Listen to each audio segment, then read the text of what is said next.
Bom, então vamos lá, gente. Continuando, né, a nossa matéria que a gente vem aí discutindo desde o primeiro dia do semestre letivo, sobre direito do trabalho, né? Hoje, então, nós entramos aí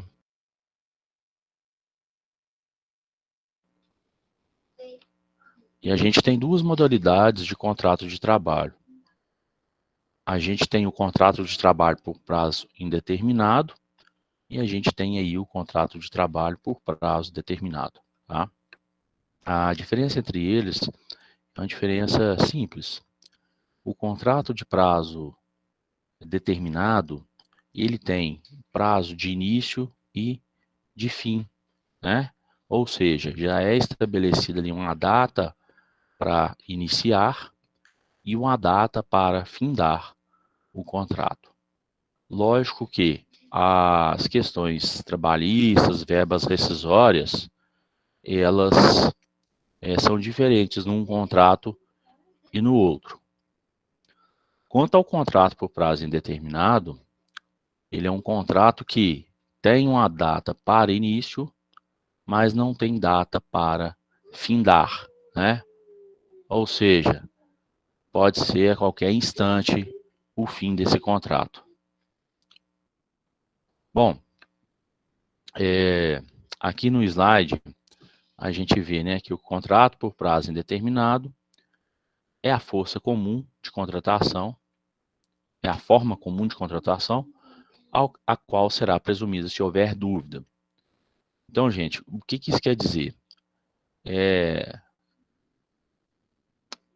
o seguinte, no caso, né, onde não haja ali uma determinação de prazo ou que haja de forma expressa, né, o prazo que esse contrato tem validade, ele é reconhecido e é entendido como um contrato por prazo indeterminado. E aí, quando a gente fala de contrato por prazo indeterminado, né, a gente verifica que todas as verbas rescisórias, elas são devidas, inclusive aviso prévio, né, dependendo do modelo de demissão, né, da forma que foi feito a rescisão do contrato de trabalho da pessoa. Bom, já o contrato por prazo determinado é um contrato com termo prefixado, né, sendo válido em se tratando de um contrato de serviço cuja natureza ou transitoriedade, né, ela justifique, né, ela justifica essa predeterminação do prazo, ou seja, quando aquele contrato ele já é feito para determinada situação, tá?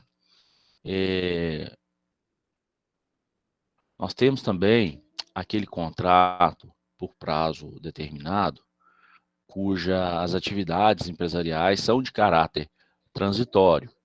E nós temos, por último, aí, aquele contrato de trabalho por prazo determinado, que é o contrato de experiência. Então, vamos lá. Um contrato de trabalho por prazo determinado, de serviço cuja natureza ou uma transitoriedade, ela seja com um prazo pré-determinado. O que seria isso? Só para que vocês entendam, é aquele contrato onde a atividade a ser desenvolvida pelo empregado, ela é uma atividade transitória, tá? Ela é uma atividade que tem uma data para começar e tem uma data para findar. Um exemplo que eu posso dar dessa modalidade de contrato é quando as empresas contratam aqueles trabalhadores temporários, né, final de ano, em datas festivas, porque tem um aumento aí nas vendas, né, tem um aumento do consumo, né, o consumidor vem buscando mais as lojas. Aí sim é feita essa contratação, ou seja, o serviço ali, a atividade a ser desenvolvida, ela tem um prazo prefixado, ela tem uma característica de transitoriedade, né? Ela vai perdurar algum tempo e depois ela deixa de existir. Lógico que tem algumas pessoas que nesses trabalhos temporários aí conseguem, né, se sobressair e acabam sendo admitidos. E aí o seu contrato deixa de ser um contrato por prazo determinado, passando a ser um contrato por prazo indeterminado. Tá? A segunda situação aí que a gente tem um contrato por prazo determinado, né, no caso de atividades empresariais de caráter transitório. Ou seja, é aquela empresa que ela surge apenas para determinada atividade. Ela só surge para determinada atividade. Ou seja, vamos lá, a pessoa resolve constituir uma empresa no período de Páscoa para confeccionar, né, ovos de Páscoa e vender. Então, aquela empresa vai existir durante o período de Páscoa. Quando encerrar esse período de Páscoa, ela será baixada e os funcionários, né, o pessoal que trabalhou, e ele também será dispensado. Então, essa empresa é de caráter provisório. A atividade desenvolvida pela empresa é de caráter provisório. Então, esse empregado, né, ele vai prestar serviço nessa empresa somente durante um tempo. E o terceiro, que é o mais comum, né, assim, apesar que o trabalhador temporário é comum também, né? Agora, o terceiro, que é mais comum, é o contrato de experiência, né? Então, o contrato de experiência, ele tem um prazo aí de vigência, né?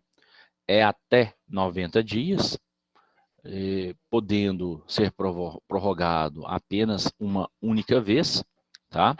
Então, é aquele contrato que ele tem uma data para iniciar e, na pior das hipóteses, ele tem essa data final de 90 dias, né? Ou seja, ele tem a data inicial e a data final, né? Então, ele tem essa data pré-fixada. Lembrando que esse contrato de experiência, ele é no máximo 90 dias, podendo ser prorrogado apenas uma única vez por igual período. Então, se você fez a primeira contratação por 30 dias, quando você renovar, né, se você prorrogar esse contrato de experiência, você só pode prorrogar por mais 30 dias. Ah, professor, mas eu fiz a contratação do primeiro contrato por 60 dias. Então eu posso prorrogar por 60? Não. Você vai poder prorrogar por mais 30. Por quê? A partir do 91º dia, considera-se contrato de trabalho por prazo indeterminado. Olha uma situação que pode acontecer, né? E esse contrato por prazo determinado, ele finda num domingo, né? Qual que seria o último dia para que a empresa comunicasse esse trabalhador para que esse contrato não se tornasse um contrato por prazo indeterminado? Na sexta-feira, né? Que é o último dia útil antes do final de semana, tá? Então, se acabou no domingo e a empresa não falou nada, num dia útil anterior, e você vai trabalhar normalmente na segunda, esse contrato passa a vigir como contrato por prazo indeterminado. Tá?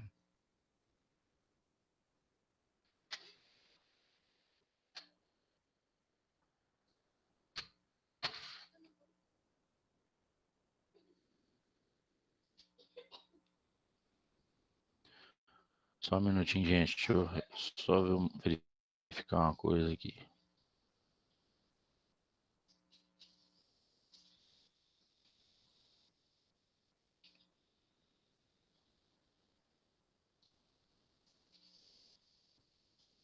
Engraçado, tá faltando um slide aqui de dos requisitos para que seja elaborado um contrato de trabalho. Deixa eu só verificar aqui se eu localizo, que está faltando um slide.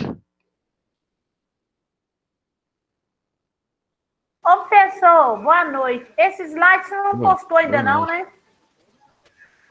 Os slides não, postei o material. Ah, então tá bom. Obrigada. Eu vou colocar os slides lá, que fica mais fácil para vocês acompanharem. Obrigada. Nada.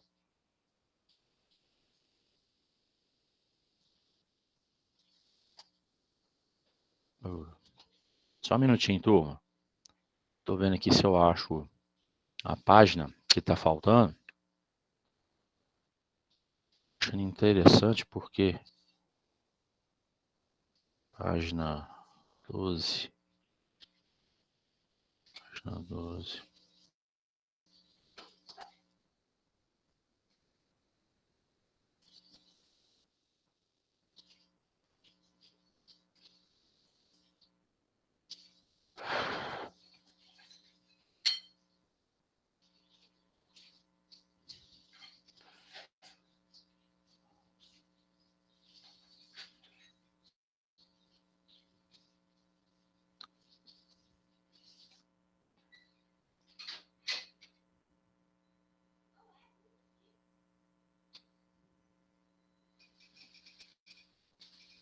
Bom, deixa eu ver se está na página certa aí.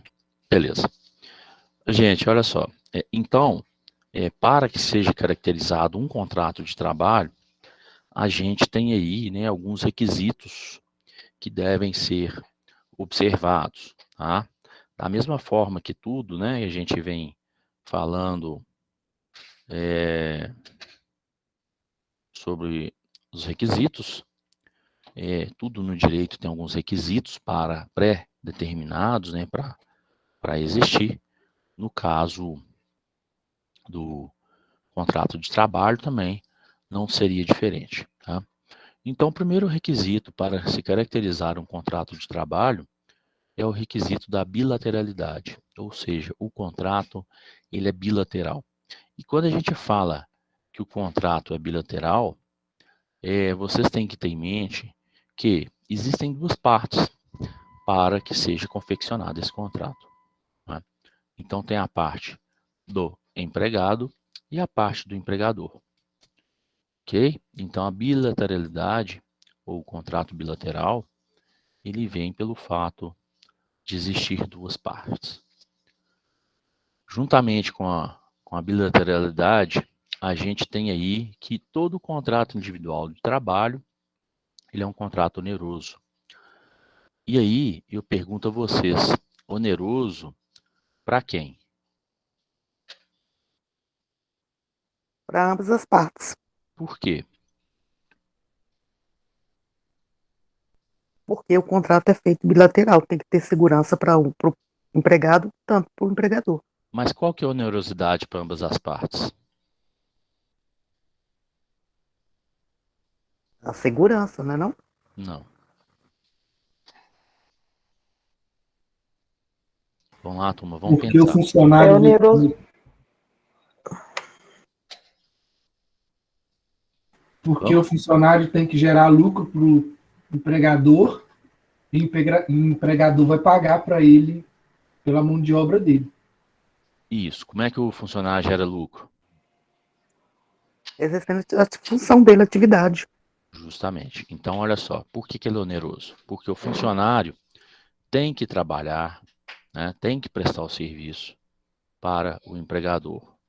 E o empregador, em contrapartida, ele é obrigado, né, assumindo os riscos da relação econômica, pagar o salário para esse empregado, né? Então, existe a onerosidade para ambas as partes. Um tem que prestar o serviço e o outro tem que pagar o salário. Além disso, todo contrato individual de trabalho, ele é um contrato comutativo, né? O que seria um contrato comutativo? É um contrato onde as partes têm conhecimento de todas as cláusulas. Então, o empregador, né, geralmente é ele que, né, por intermédio de contabilidade, advogado, que vai confeccionar esse contrato de trabalho, né? E aí, o empregador já estipulou as cláusulas contratuais. Lógico que não podem ser cláusulas leoninas, nem cláusulas que dificultem a prestação de serviço pelo empregado, né? Então, é um contrato de trabalho onde ficam estabelecidas todas as regras da prestação de serviço, constando horário, constando descanso, constando salário, constando atividades, constando questões de transferência, promoção, etc., né? Então, o empregador produz esse contrato. E o empregado, ele tem direito de ler os contratos, né? E aí, a comutatividade, a consensualidade e a questão do contrato de adesão, elas estão praticamente ligadas. Por quê? O empregado, a partir do momento que ele lê o contrato de trabalho, né, que ele passa a ter conhecimento das cláusulas e se ele assina aquele contrato de trabalho, né, ou seja, ele tem ciência, ele sabe o que está sendo pactuado e ainda assina. Então, olha só, esse contrato é comutativo? É, porque o empregador sabia das cláusulas e o empregado também sabe das cláusulas. E esse contrato é consensual? Se o empregador está contratando, é porque ele tem interesse de contratar. Então, a consensualidade por parte do empregador existe. Se o empregado assina esse contrato, o empregado também, né, lá que já leu, que sabe o que ele vai fazer, quanto que ele vai ganhar, todas as cláusulas, ele está anuindo também com esse contrato. Ou seja, também existe a consensualidade. Pois bem, aí eu falei que comutatividade, consensualidade e contrato de adesão estavam interligados. Por que que contrato de adesão está interligado? Porque o contrato de adesão, olha só, quando o empregador produziu o contrato, o empregado, ele tem a possibilidade de discutir alguma cláusula daquele contrato, ou de mudar. Olha, você colocou aqui que é 1 hora de intervalo para almoço, mas eu faço 1 hora e meia, tem que constar aqui 1 hora e meia. Existe essa possibilidade? Não, mãe. Não. Se não existe essa possibilidade, olha como que é controverso. Não existe essa possibilidade, então ele é um contrato de adesão, ou seja, você assina se você quiser. Se você não quiser respeitar aquelas cláusulas, você não precisa de assinar, mas provavelmente eu vou contratar outra pessoa. Então, como que esse contrato é consensual, mas ao mesmo tempo ele é de adesão? Por quê? Você está assinando sem poder discutir, mas você consentiu com o que está escrito, ou seja, você concorda com o que está escrito, né? É o que acontece, por exemplo, você vai contratar serviço de energia elétrica. Você não quer nem saber, você precisa da energia, você não sabe nem o que está escrito no contrato. E tem muitos trabalhadores que, na verdade, nem sabem o que consta no contrato de trabalho deles, porque é mera documentação, né? O que interessa nesse primeiro momento é conseguir o emprego. Então, eles nem se preocupam com o que estão assinando. Professor, Oi. então nesse caso, o contrato para o empregador, ele é consensual e para o empregado, ele é consensual mais adesão, porque ele vai assinar se ele quiser ou não.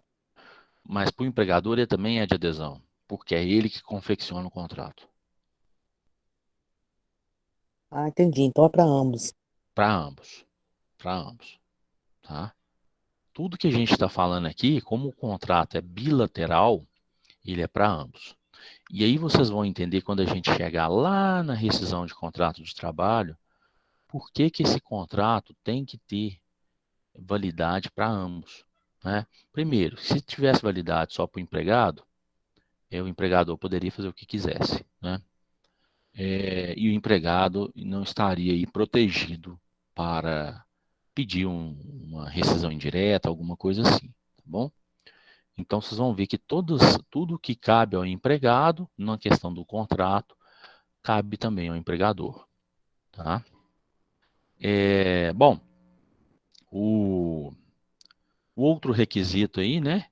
O intuito persona ou pessoalidade. Esse aí nós vimos, né? Essa questão de pessoalidade na primeira aula que nós tivemos nesse semestre. A pessoalidade, né? Ou seja, o empregador está contratando determinada pessoa natural.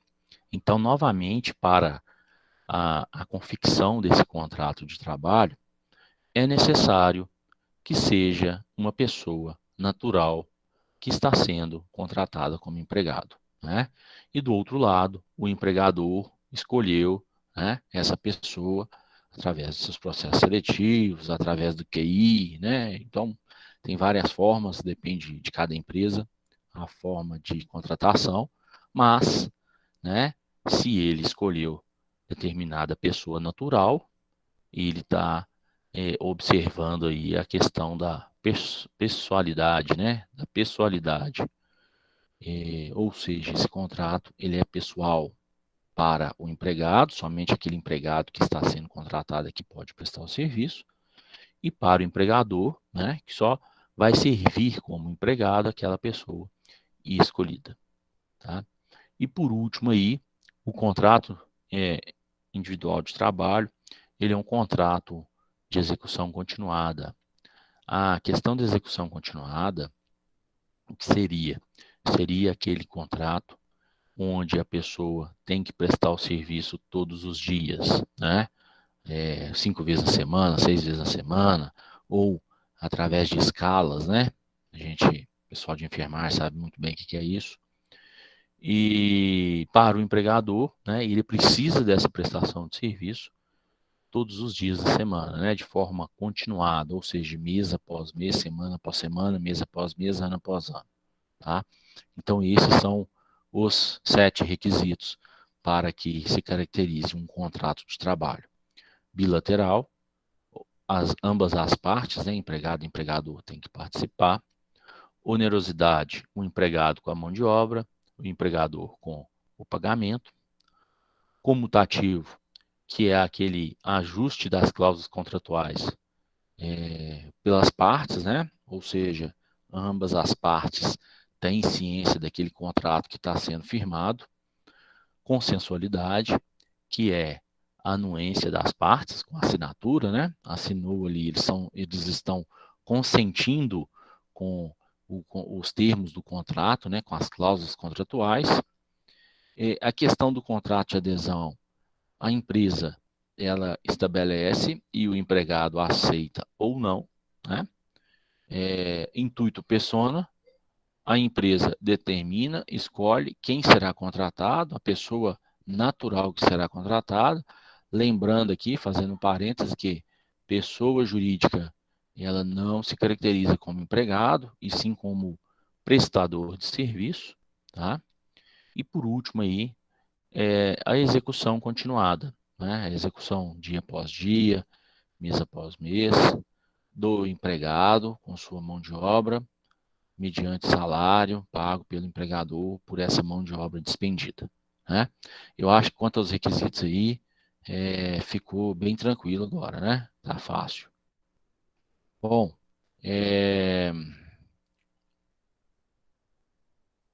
vamos lá, deixa eu mudar aqui, que ficou repetindo. E aí, a gente entra nos casos de suspensão e interrupção do contrato de trabalho. Quando eu falo em suspensão e interrupção do contrato de trabalho, é fácil diferenciar os dois. A suspensão, ela ocorre quando o empregado fica afastado, ele não recebe, e o tempo também, né, ele não é contado, tá? Então, como é que funciona isso? A pessoa fica afastada e não recebe. FGTS e INSS não são creditados. Tá.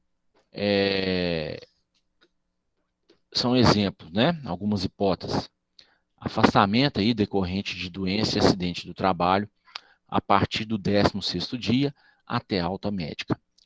Por que que a empresa não não existe, né? Por que que se trata de uma suspensão? Porque a empresa, a partir do 15º dia, né? Ou melhor, a partir do 16º, que até o 15º é obrigação da empresa, ela deixa de pagar o salário, passando aí o empregado, né? No caso de doença ou acidente, passando o empregado a ter direito em um auxílio previdenciário, né? Em um benefício previdenciário. E esse benefício ele vai se prolongar até a alta médica, tá? Então, não há pagamento pela empresa, não há recolhimento de FGTS e não há recolhimento de INSS, tá? Outro motivo, suspensão disciplinar, né? Aquele funcionário ele foi suspenso por algum ato indisciplinar, né? Ou chamado aí que o pessoal conhece como balão. Outro motivo, as faltas injustificadas. Então, qualquer falta que não tem justificativa plausível ou que conste, né, na convenção coletiva de trabalho que seja possível, ela seria, né, e aí considerada uma falta injustificada. Greve, até o momento que essa greve se torna, né, uma greve legal, tá? A partir do momento que ela se torna a greve legal, esse contrato ele é suspenso, né? Ou seja, não existe mais pagamento por parte do empregador, tá? Então a greve, quando for ilegal, ela é uma causa de suspensão do contrato de trabalho. Serviço militar e aposentadoria por invalidez, né? Que também é outro benefício, tá? Então as causas de suspensão, essas hipóteses são essas. Claro que podem surgir algumas outras, mas na prática são essas aí, tá? Então a suspensão é quando o empregado fica afastado e não recebe. Ou seja, ele é afastado, não recebe. Não há desconto de INSS e nem conta o prazo para, para as férias, para nada. Tá bom, gente? Então, isso é caso de suspensão. Tá? O contrato de trabalho, ele não é contado a partir daquela data. Né? Um exemplo até que foi muito recorrente nesse período de pandemia foi a suspensão dos contratos, né?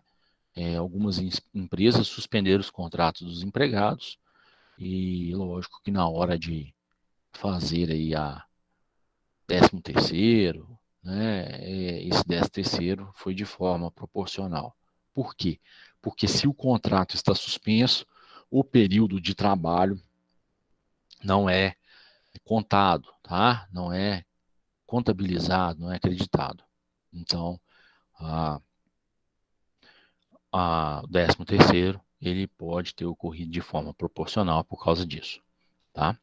É diferente do que um contrato de trabalho, que a gente tinha modalidade do contrato de trabalho do contrato de trabalho que foi suspenso e que teve as horas reduzidas, tá?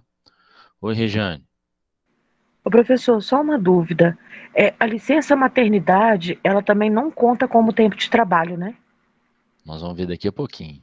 Ah, então tá. Tá? Olha só, gente.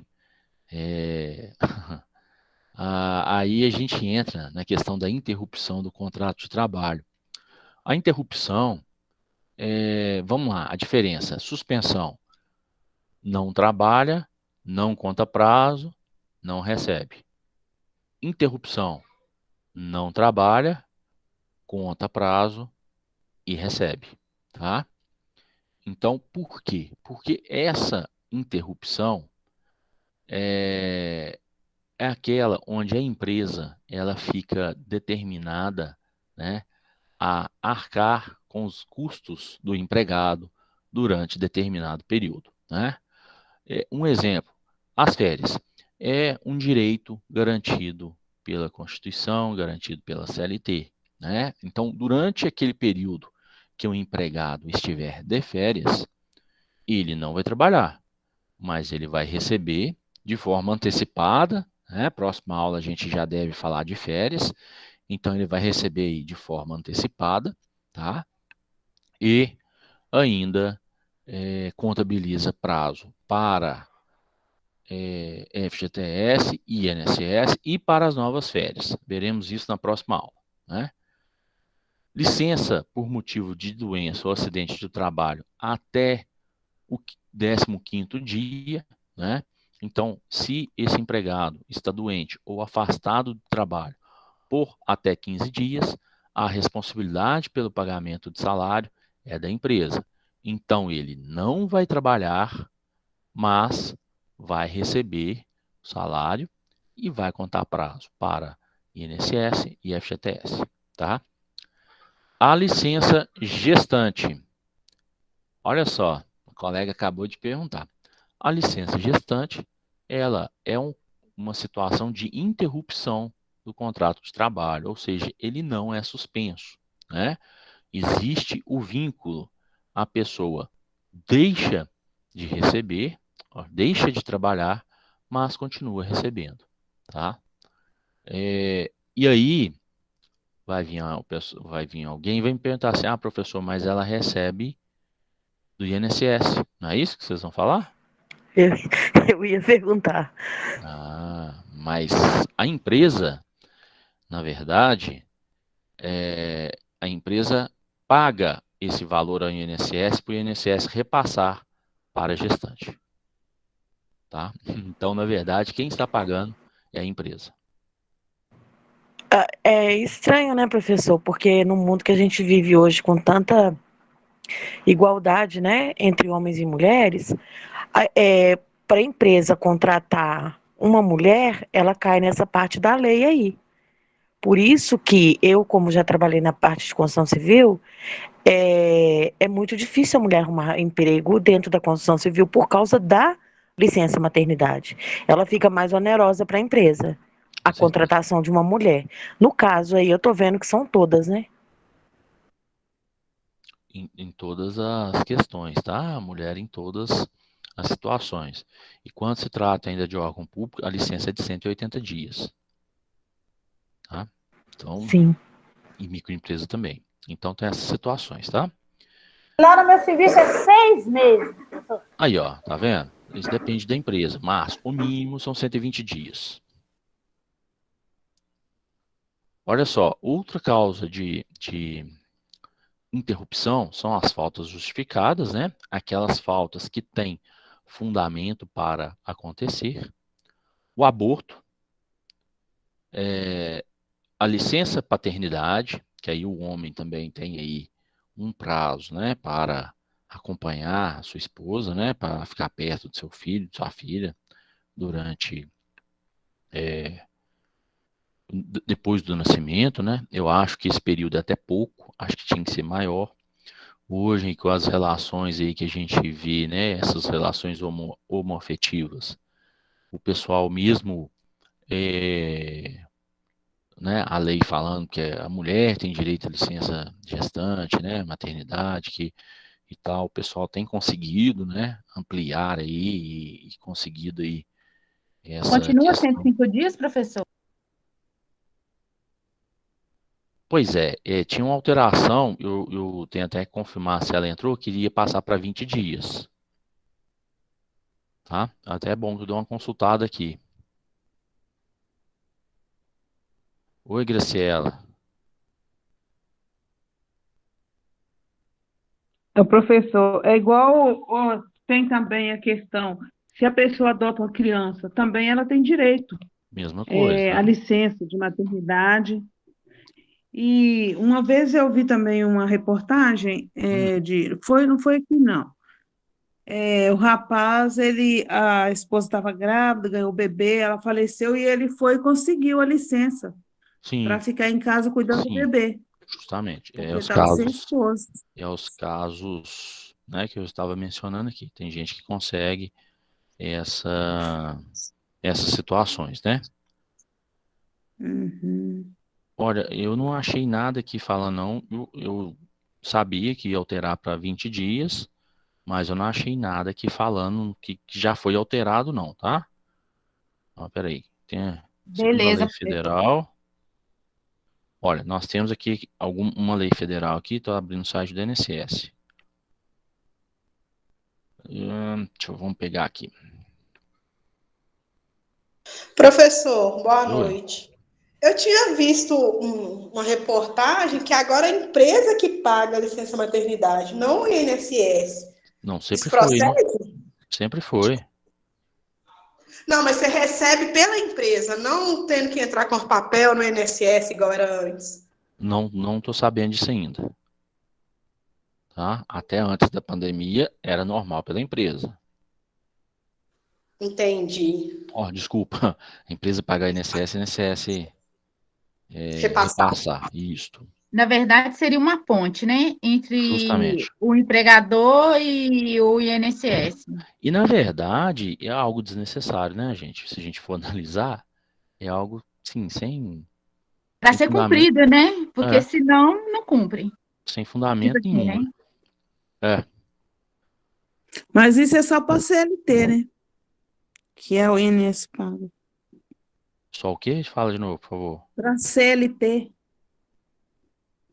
Sim, pela CLT, tá? Uhum. Tudo que a gente está falando aqui é de acordo com a CLT. Mas, gente, realmente eu não vi nada aqui não, só mesmo quando for empresa pública, né?